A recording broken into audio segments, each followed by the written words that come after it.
Well then, old man, we have been placed here together, you and I, to answer a question. What is philosophy? A quaint little parlor game, don't you think? Come, dazzle me. I am grateful for the question, truly, though I confess I do not know the answer, which is perhaps the beginning of it. The word itself tells us something.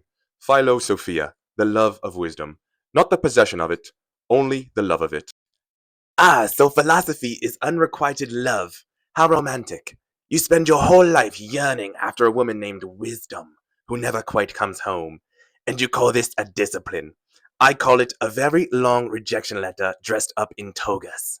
You are not entirely wrong to compare it to love. In the Symposium, we consider that Eros himself is not a god, but a spirit. He dwells between the mortal and the divine, always longing, never complete. The philosopher is the same. We are not the ignorant man who does not know what he lacks, nor are we the god who already possesses all truth.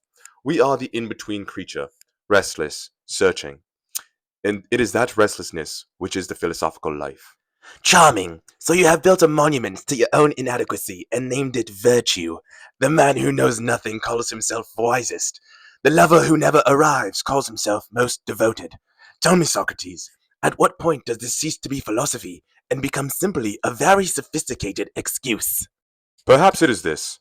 Philosophy is the practice of examining one's life. I said at my trial that the unexamined life is not worth living. I do not mean this as a boast. I mean it as a bare description. A life lived without questioning its own foundations, its own assumptions about what is good, just, and beautiful. Such a life is like a ship steered by habit rather than by a navigator. It may reach a shore, but it will not know why, and it will not know whether the shore was worth reaching. How convenient that you said this at your trial. You are being sentenced to death, Socrates. Most men in that situation plead for mercy. You made an epistemological declaration. Did it not occur to you that the people voting to kill you had examined their lives quite thoroughly and concluded they'd rather not spend any more time listening to you? And consider the irony.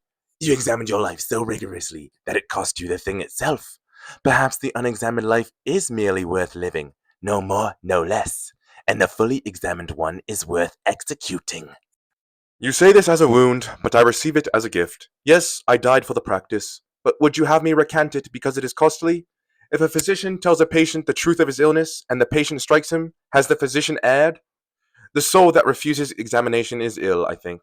I could not stop being a physician simply because some patients prefer their illness. The physician analogy, my favorite.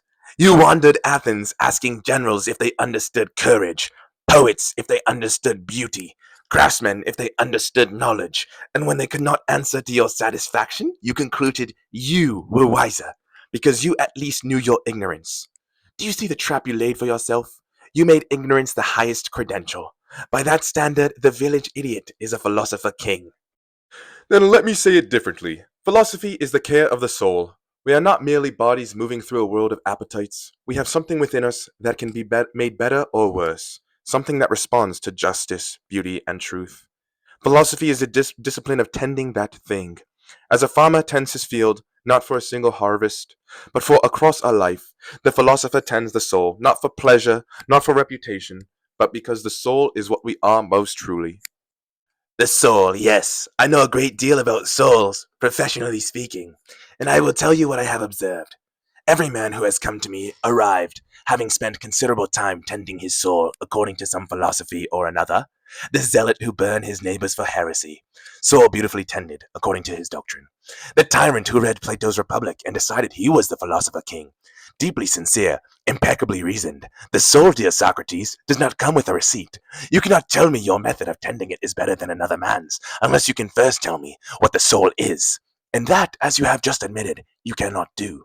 You are right that I cannot prove it with certainty. But consider, when we ask whether an act is just and we reason together carefully, not to win, but to find, something happens. We feel when we have gone wrong. We recognize contradictions. There is something in us that responds to coherence and recoils from falsehood. That response, that capacity, that is the soul I mean. And the practice of honoring it, that is philosophy. Or perhaps that is merely the feeling of being clever. I have known many men who felt the warm glow of their own coherence and mistook it for contact with the divine. The brain is a very talented flatterer of its owner. You call it the soul's recognition of truth. I call it the comfortable sensation of a well organized prejudice. The troubling thing about you, old man, is that you're not foolish. You are very nearly right. And that is exactly why you are dangerous. A fool misleads no one. A sincere man with a beautiful method and no final answer, he can lead generations of off the edge of any cliff, each one certain they are ascending. And yet, what is the alternative you offer? To abandon the questions? To live as though the justice of our actions does not matter?